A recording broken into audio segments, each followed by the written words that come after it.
This new Roblox event is not The good. new Roblox event. But Oh let me my. explain. I'm not gonna lie, this is It probably was one of the terrible. worst Roblox. I think it's pretty safe to say that out of all 3 events, that this one was probably the worst one so far. Roblox the games. Oh boy, do we have a lot to talk about. Some people love this event, some people hated this event, and some people didn't even play it. Couldn't imagine why. There were a lot of problems, but some features that I really enjoyed, and today I'm going to be going over my thoughts on Roblox the games. And hey, stick around to the end of the video to find out my rankings of the 5 games in the event that I enjoyed the most.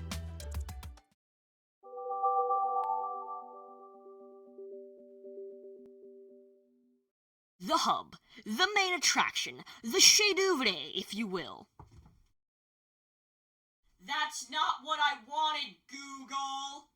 The hub design is actually really neat, with each separate team having their own island with the team captains on podiums.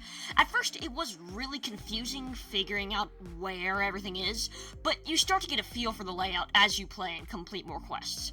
That brings me to another thing that I want to talk about, which are the quests.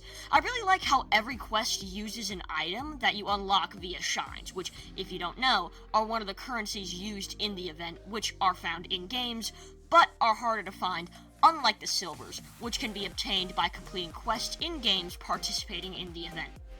You get 10 silvers for one quest, and 5 shines for finding one in-game.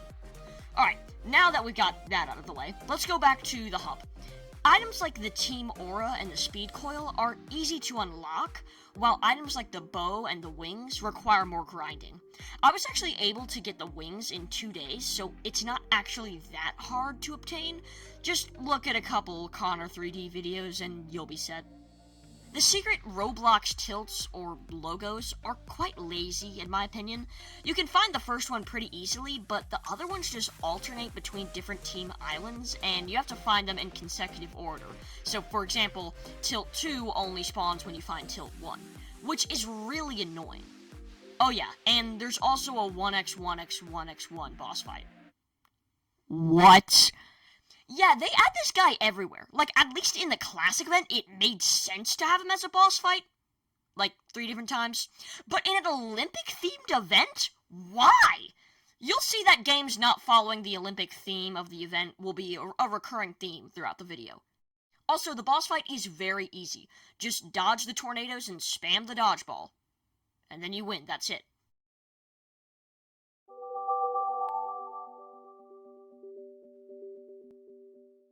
Ah yes, the rewards.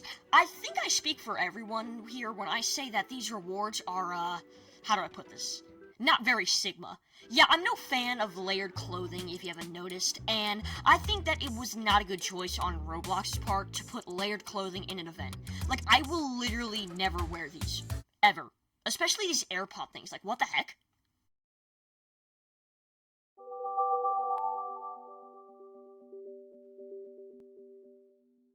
Alrighty, now it's time for the games in the games. I mean, seriously, they could have called this event anything else, but they settled for the games? Anyways, the games make up a huge aspect of the event because, well, that's how you earn cosmetics, items, and unlock quests. Some games executed their task perfectly, like down to the last minute detail, but some not so much. I'm not going to go into huge detail hating on games because their quest was too hard or not Olympic themed, but some that I can name off the top of my head are Tongue Battles, Murders vs. Sheriffs, and Survive the Killer. These games just don't feel like they're part of this Olympic event at all. I mean, Murders vs. Sheriffs has NPCs on a boat and an island, but that's about it. As a matter of fact, I think that the islands were already added with the summer update. But enough yapping. Let me tell you about my top 5 games that participated in the event.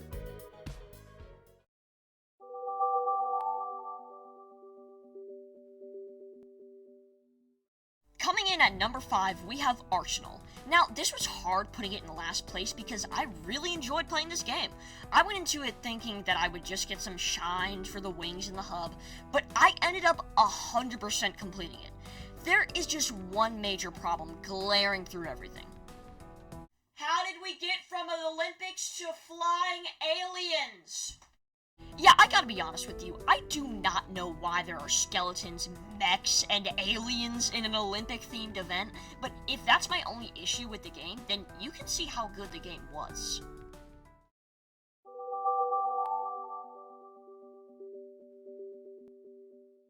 At number 4, we have Dress to Impress. Now, I know that it's jaw-dropping for me to put a fashion game above Arsenal, but hear me out. Dress to Impress had quests that were all summer-themed, except for the first one where you had to get top 4 with a duo. Shout out to Nico Libra for helping me out with this one. The second quest was a summer-themed obby, and the third quest was an underwater race, which went well with the summer/Olympic theme. The shines are also easy to find, being located in the pre-game lobby and the in-game building, which is very small.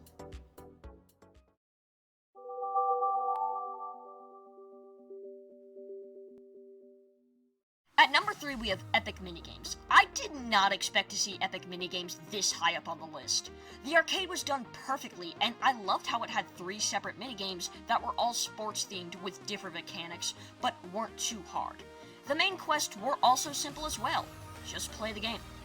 The shines also had unique sports-themed features for each of them, like a sports-themed obby showing off most sports, a quest where you had to kick 3 balls into their respective goals.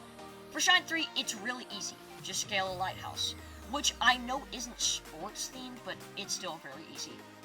But then we get to Shines 4 and 5, and let me tell you, this might just be my luck, but almost every time I played a sports minigame, it did not have a shine in it. The only downside with this game is that you have to play for a long time to get the quests done, and if you don't have a lot of time on your hands, that might be a problem.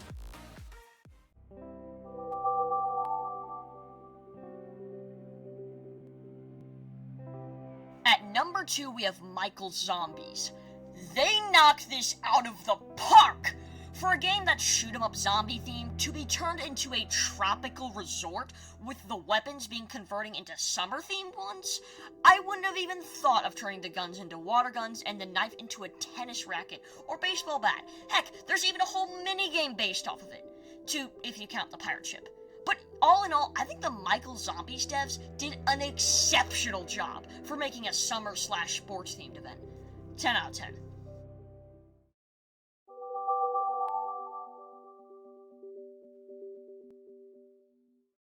If you've watched my channel before, then you might have guessed what was at number 1. Give it up for none other than Slap Battles. I know. Okay, stop, that's enough, stop. The shines are not too hard to find because you just need to traverse the map, which isn't that big if I'm being honest. But as for the main quests, they made a whole new game mode for this event. Honestly, I never would have thought to add soccer into Slap Battles, but it makes so much sense. The quests might get a bit repetitive, but the rounds are very short, and you just need to play for about 10 to 15 minutes to get them all done. Overall, Slap Battles, I couldn't have expected less from you. 10 out of 10.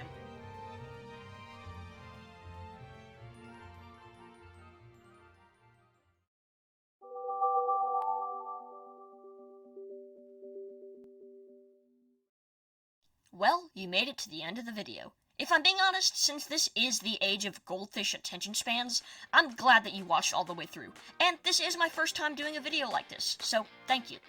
If you want to see more Roblox content, make sure to subscribe and click that notification bell.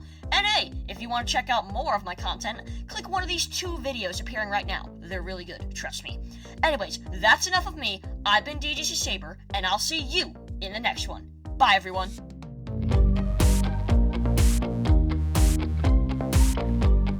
You see, your mouth didn't move. Oh my god! Oh my god! This guy's a maniac.